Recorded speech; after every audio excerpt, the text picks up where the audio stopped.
Hello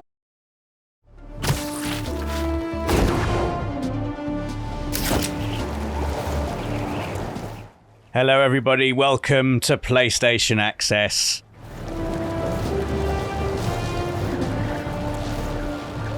What a special day it is, Ash. It's time for us to talk all about Marvel Spider-Man 2. Oh, what a day. Well, not all about it, because we're going to be very, very careful in this video not to reveal any story spoilers whatsoever. We're going to be talking about our impressions purely from a gameplay point of view, because, well, one of the things that I find most amazing about the game is I think the story's fantastic, and we want everybody to be able to experience it without knowing anything beforehand. Well, yeah, because that's how we've gone into it. We've seen the trailers, we've done all the little bits of coverage beforehand, and it's still so surprising. There's still so much to enjoy, and that you won't believe. Like, it's amazing. The thing that immediately I want to get out is that every single story mission I've done so far, it just seems to keep raising and raising and raising the bar every time. Like, it hasn't repeated itself once. Like, every single story mission you go on, there's something new and imaginative and exciting to do. Like, the staging of each of these main campaign missions that I've done so far, just I'm constantly like, oh my god, how have they done that? Like, just sort of looking at the screen, like, just not believing what's going on and what I'm actually doing, and just like having these incredible battles in these amazing situations. Like, again, it's hard to talk about it without going into specifics, because, you know, I don't want to spoil what the setups for a lot of these missions are, but like when you play through them, you're just going to be like all the time. I always think like the Marvel Spider-Man games are amazing at opening setups, like giving you an amazing first thing that you dive into and go, wow, oh my god, this is what I'm going to be doing for the next however many hours. And it's no different with Marvel Spider-Man 2. That first opening set piece is just, it's spectacular, it's massive. The scale is the thing. Like, the scale is so far beyond what's come before. Like, Insomniac have really, like, we're just going to go for it with this game. They really have. Like, it's not just the city that's bigger, it's everything. I can't believe how much they've done. Like, the amount of, like you say, the scale of these set pieces and the imagination in terms of just staging them and crafting them and deciding, okay, like the multi-layers of where you move through in all of these story missions. Like, I don't know how they've had time to do it. Like, it's every single mission there's something ridiculous happening. But yeah, like you said, the opening, I think Marvel Spider-Man games are especially good at doing that. Like, the first time you get to do the first swing, where it like releases you out of that first cutscene and you take your first swing as Spider-Man. There's something very special about that. Oh my god, yeah, for sure. In Marvel Spider-Man 2, I think it might be my favourite first swing. It's really good. That's like a top 3 of swings, so that's pretty good. Yeah. I feel like the transitions between cutscenes and gameplay is something else to touch on there that you've mentioned, because that first swing is particularly invigorating, but throughout all of the story missions, all of the side missions, there's such a smoothness between seeing something that's created for you to watch and created for you to play. It's like nearly indiscernible. It's amazing, because I'll just be standing there for ages going, oh, I'm supposed to move now, because it looks so polished and beautiful that it's really hard to draw that line between, you know, watching and playing. Okay, Birdie, take me to your nest. But the whole game does that throughout anyway. You'll be in the middle of a conversation and the game will be encouraging you to do actions whilst you're talking, so that you're getting the information but you're still playing something, is a nice little example. And it's full of mini games as well, which is a really interesting diversion of the gameplay to loads of other stuff that we haven't seen before. What you were just touching on then, like how the game immerses you in the relationships between the characters. And it does that through not just showing you their relationships in story cutscenes, but like you say, it allows you to interact almost with these relationships between these characters. There's so much in the game from a gameplay point of view that bonds Peter Parker and Miles Morales specifically. So like when you're swinging through the city controlling one of them, and you can see the other one swinging alongside you. Like it's Yeah. you're Spider-Man, and then there's another Spider-Man there doing cool Spider-Man stuff at the same time. There's like a real thrill to that, I think. But also just occasionally you will be fighting as Peter Parker or as Miles Morales, and the other one will be there in the fight with you. And I love those. There's just there have been so many little moments where, the fight is dramatic, and the characters quite a lot of the time have made reference to the fact that we really shouldn't be joking during this fight. But that's what we do. We crack jokes during these very dramatic situations. But like, there was one scene where I was Peter Parker. I was beating up a goon. Miles Morales swung past, kicking another guy in the face, and it went slow-mo, and he did the sort of as he goes past. It's just so it captures that sort of fun, joyous vibrancy of Marvel so well, I think, in those moments. But in like really intricate things as well, like my Miles Morales and Peter Parker story, because that's the joy of this, is seeing these two come together and interact and be greater together. But seeing them interact, my little special moment was after a fight, you can go and like press triangle to try and high five, and Miles will come in with like a fist bump, and they're both like, and just decide to hug instead, which is it's just so sweet, and it's so natural, and it's such a small thing that they've incorporated. And when you switch between them, you'll see a little activity that the one is doing that the other won't know about. Like, they'll be on top of a building, they'll be sitting doing push-ups, they'll be doing all sorts, which I just think is a fantastic touch. And it's not just Miles and Peter that get that sort of intricate detail as well. We were talking earlier about how a conversation with another character played out differently depending on what you did around or didn't do in like an optional bit before that. But I've had just a massive grin on my face for the entire time I've been playing this game, and I've just been constantly amazed and surprised by the ambition and the imagination on show in every single story mission that I've played so far.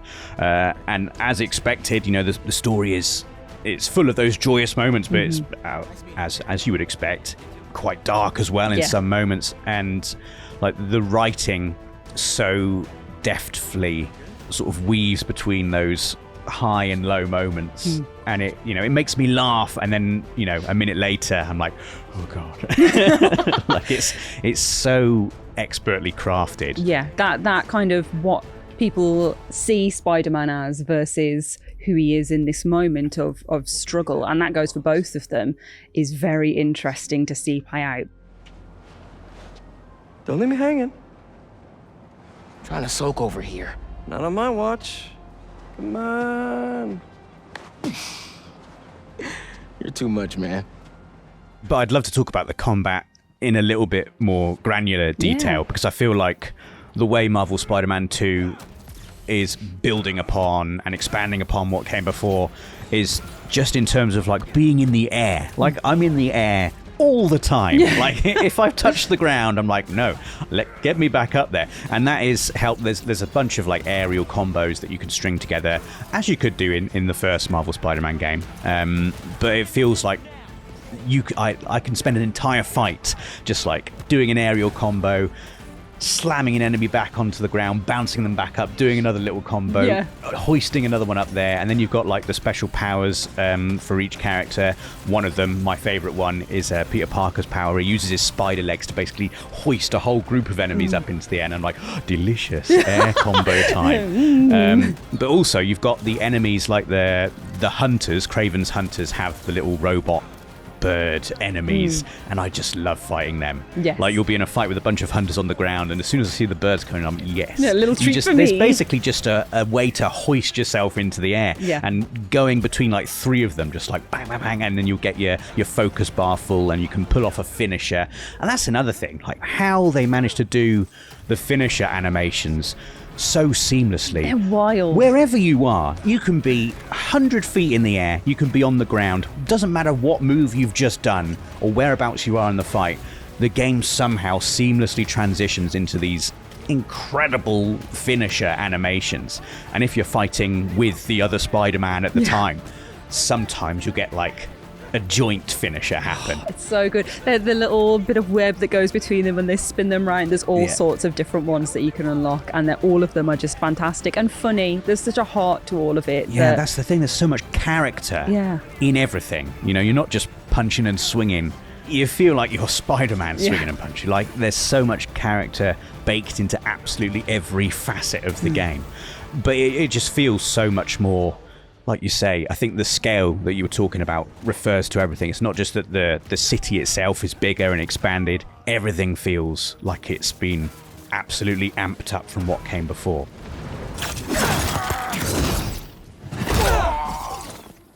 I think the city and the web wings are the best reflection of that. Yeah. Like, just if you want something to look at that's big and amped up, that's my favourite bit of New Traversal. Going into a wind tunnel, letting it take me on a little ride, and then flying up into the air so you can see all across this whole new area with Coney Island. So, like, Brooklyn and Queens are the two new districts that have been added to Marvel's New York for this game. And, you know, going into Traversal now, like you say, just getting around the place, because the city is bigger, the game has given you, I feel like, more options to get around the place quicker if you want to. Like, the wind tunnels are a game changer for me.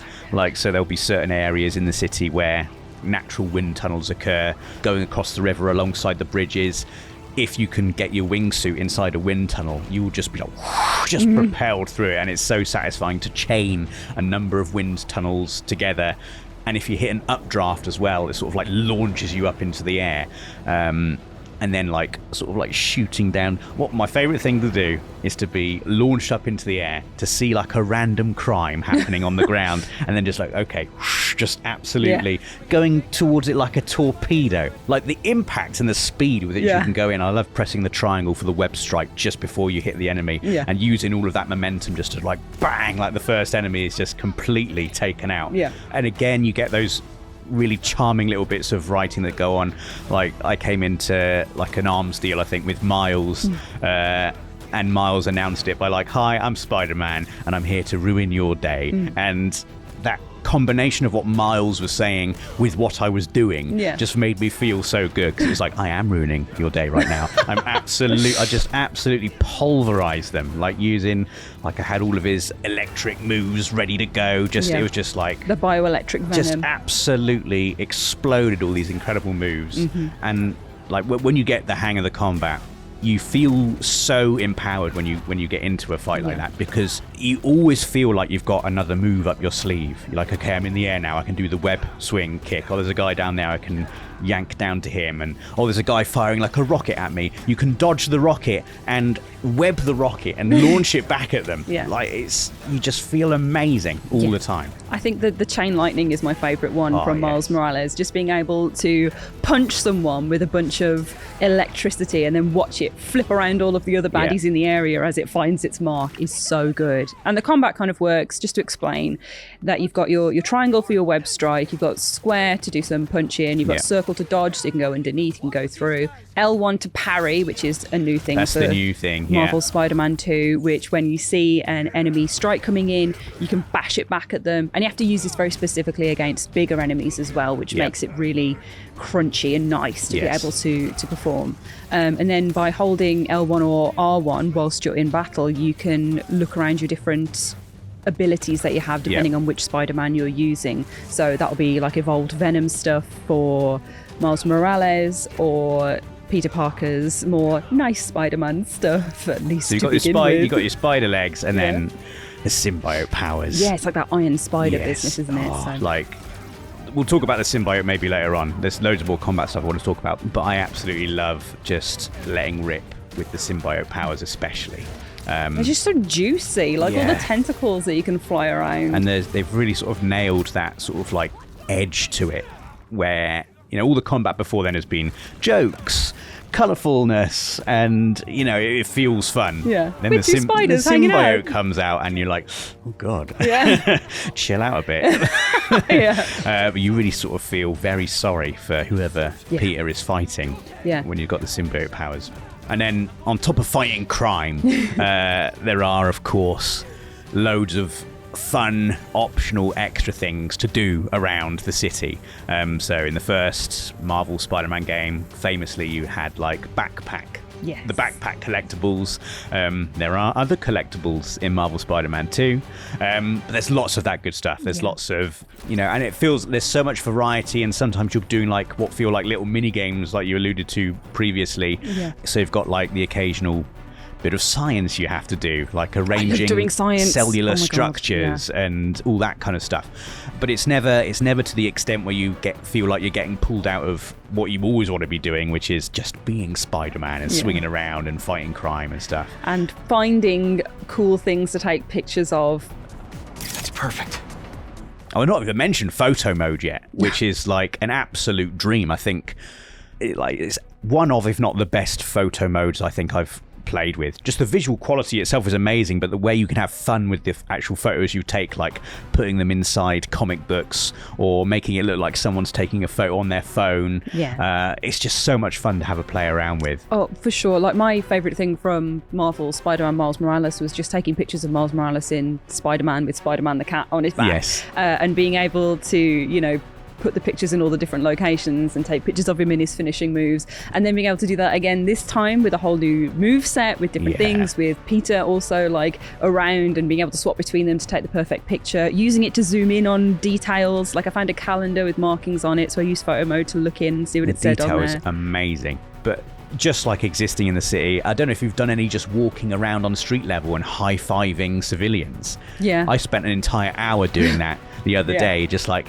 who wants to say hi to Spider-Man? Oh my god, no, I'm in the air, man. I'm swinging around. This you should do it. There's so many different interactions you have. Like, there was one person who I spoke to and they just fainted because they'd Spider-Man. They're like, oh my god, it's Spider-Man. And like other people had to like lift them back up. There will be people who want to take photos of you and you do like a special pose. Others just want to do like, fist bump, finger guns, all that kind of good stuff. But it's just so constantly joyous and wholesome as you're exploring the city. My own thing, Besides, I'm way too... No time today. We should touch on all of the suits you can unlock as well. As expected, there are lots of suits in the game. And suit styles. Which is a real game changer, because not every suit has this, but the majority of suits that I've unlocked have had this, where you will earn the ability to unlock suits as you level up and after completing certain like side quests. And sometimes you can upgrade extra styles to them, which basically just, color variations. So, if you take the styles as well as the actual suits, the amount of actual variety in terms of how your Spider-Man can look is amazing. I changed it from the red, white and blue outfit to red, white and black to make it look a bit more slick, and like he matches Miles Morales now, and I love them looking like a little matchy duo with like their red and black. It's just nice to be able to do it that way for yourself and have a go with it. And on the haptics as well, like I've just got to mention how good it feels to like swing through the city when you can just feel little bits of web flying out. But the best bit is when you do like the slingshot move, and they'll do the thing where they're like pulling themselves back like that. You can really sort of feel the tension in it, and then you get like propelled forwards. It just feels so good. The story missions, one of the story missions where it's quite like big and there's loads of things going on. I just sat there. I was looking at the controller for a good portion when I was like, oh, I need to go to the thing, because it was just doing so many different things. It wasn't just... it's hard to describe how good the haptics are, but it's like I could feel the big moments, I could feel the little moments, I could feel the little movement and the pitter-patter across. Everything matched up, like a little zap with electricity versus something massive collapsing. You can tell by just what the controller is doing. So like listening to what they were saying and looking at the controller, I was like, oh my god, I can see it just through my hands. It was really good. It is fantastic. Help! Well, there we go. There we go. Marvel Spider-Man 2 is out on PS5 on October the 20th. Not long to wait now. We are going to have more on the game in the run-up to release and on release as well, hopefully. So please look forward to that. Let us know in the comments what you're most looking forward to doing in Marvel Spider-Man 2. There's so much to enjoy. I think it's an absolutely incredible game. Please do give this video a like if you've enjoyed it, and don't forget to subscribe and click the notification bell if you haven't already done so, to make sure you don't miss anything from the world of PlayStation. Thanks for watching, everyone. We'll see you again soon. Bye. Come on, Birdie, let go! Come on! I'm not buying a ticket for this ride!